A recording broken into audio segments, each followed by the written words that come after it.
तरी दृश्य आपण पाहतोय केंद्रीय गृहमंत्री अमित शाह हे लालबागच्या राजाच्या चरणी आता लीन होत आहेत। 2 दिवस अमित शाह हे मुंबईच्या दौऱ्यावर आहे आणि याच पार्श्वभूमीवर आता अमित शाह हे आपल्या कुटुंबासहित लालबागच्या राजाच्या दर्शनासाठी पोहोचलेले आहेत। यापूर्वी त्यांनी महत्त्वाची बैठक घेतली आणि त्यानंतर वर्षा या निवासस्थानी जात फडणवीसांच्या घरी त्यांनी गणरायाची आरती करून दर्शन घेतलं आणि त्यानंतर लालबागमध्ये केंद्रीय गृहमंत्री अमित शाह हे आपल्या कुटुंबासहित बाप्पाच्या दर्शनासाठी पोहोचलेले। खरं तर मुंबईमध्ये अनेक घडामोडी घडत असताना आपल्याला पाहायला मिळत आहेत। एकीकडे गणेशोत्सवाची धूम मुंबईमध्ये सुरू आहे, तर दुसरीकडे मराठा आंदोलक मनोज जरांगे पाटील यांनी पुन्हा एकदा आपलं आंदोलनाचं हत्यार उपसलंय। मराठा आरक्षणासाठी ते आक्रमक झाल्याचं पाहायला मिळतंय। मोठ्या संख्येनं मराठा आंदोलक हे मुंबईमध्ये दाखल झालेले आहेत। याचा फटका मुंबईकरांना बसतोय आणि यातच केंद्रीय गृहमंत्री अमित शाह यांचा हा मुंबई दौरा आहे। काल मुंबईमध्ये केंद्रीय गृहमंत्री अमित शाह यांचं आगमन झालं आणि त्यानंतर मुख्यमंत्री देवेंद्र फडणवीस असतील, त्याचबरोबर प्रदेशाध्यक्ष रवींद्र चव्हाण यांनी अमित शाह यांचं जल्लोषात स्वागत केलं होतं आणि ही दृश्य आपण पाहतोय।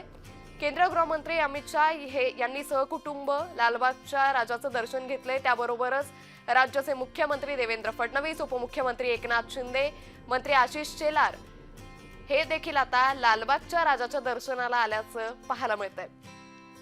तर अमित शाह लालबागच्या राजाच्या दर्शनाला पोहोचलेले, त्यांनी लालबागच्या राजाचं दर्शन घेतलेलं आहे। यावेळी मंत्रिमंडळातील महत्त्वाचे नेते यावेळी उपस्थित असल्याचं पाहायला मिळतंय।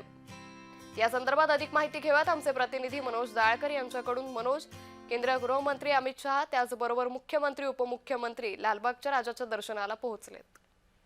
नक्कीच या ठिकाणी आपण बघतोय केंद्रीय गृहमंत्री अमित शाह दरवर्षीप्रमाणे यंदाही लालबागच्या राजाच्या दर्शनासाठी पोहोचले आहेत आणि त्यासोबत त्यांच्या पत्नी देखील या ठिकाणी आहेत आणि मुख्यमंत्री देवेंद्र फडणवीस आणि उपमुख्यमंत्री एकनाथ शिंदे हे देखील त्यांच्या सोबत आहेत। आणि आपण बघतोय दरवर्षी लालबागच्या राजाचं दर्शन घेण्यासाठी अमित शाह हे येत असतात आणि त्या ठिकाणी ते लालबागच्या राजाची पूजा देखील करतात आणि या पूजेनंतर आपण बघितलं तर अमित शाह मंत्री आशिष शेलार यांच्या निवासस्थानी देखील जाणार आहेत आणि त्या ठिकाणी जाऊन बाप्पाचं दर्शन देखील घेणार आहे। पण न चुकता आपण बघितलं तर लालबागच्या राजासाठी अमित शाह हे येत असतात आणि त्या ठिकाणी ते पूजा देखील करत असतात। आता देखील आपण बघितलं तर अमित शाह हे आता लालबागच्या दरबारी पोहोचले आहेत आणि बाप्पाचं या ठिकाणी त्यांनी मस्तक ठेवून पूजा देखील करत आहेत आणि त्यांच्यासमोर आरती देखील त्या ठिकाणी होणार आहे आणि या ठिकाणी मुख्यमंत्री आणि उपमुख्यमंत्री हे देखील त्यांच्या सोबत आहेत आणि त्या ठिकाणी आता आपण बघतोय ते लालबागच्या राजाचं दर्शन घेत आहेत केंद्रीय गृहमंत्री अमित शाह। निश्चित मनोज, आपण ज्या पद्धतीनं पाहतोय की अमित शाह हे आता मुंबई दौऱ्यावर आहे, एकीकडे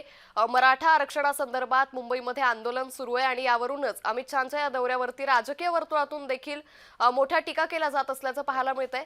आता अमित शाह हे कुठेतरी आंदोलनस्थळी भेट देण्याची शक्यता आहे किंवा मनोज जरांगे पाटील यांच्याशी काही संपर्क साधण्याची शक्यता आहे का?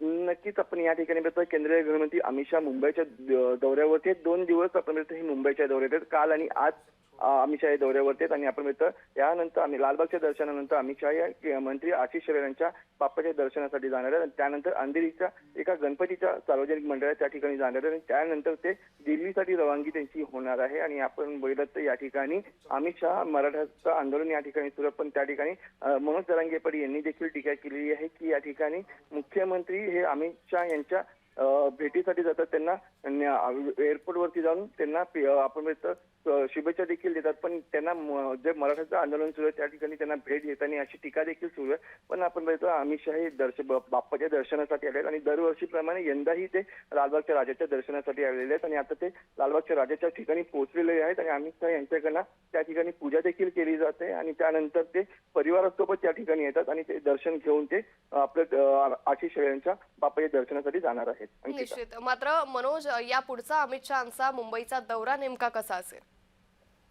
नक्कीच आपण या ठिकाणी बघतो लालबागच्या राजाचं दर्शन झाल्यानंतर मंत्री आशिष शेलार यांचे सार्वजनिक जो मंडळ आहे त्या ठिकाणी बँड्रा येथे जाणार आहेत, त्या ठिकाणी ते बाप्पाचे दर्शन घेणार आहेत आणि त्यानंतर अंधेरी येथील सार्वजनिक मंडळाचे भेट देऊन दर्शन घेणार आहेत आणि त्यानंतर ते दिल्लीसाठी रवाना होणार आहेत त्या ठिकाणी होणार। धन्यवाद मनोज, आपण दिलेल्या सविस्तर माहितीसाठी। तर ही दृश्य आपण पाहिलेले केंद्रीय गृहमंत्री अमित शाह हे सहकुटुंब लालबागच्या राजाच्या दर्शनासाठी या ठिकाणी पोहोचले होते। तर यावेळी मुख्यमंत्री देवेंद्र फडणवीस असतील, उपमुख्यमंत्री एकनाथ शिंदे असतील, भाजप प्रदेशाध्यक्ष रवींद्र चव्हाण देखील उपस्थित होते।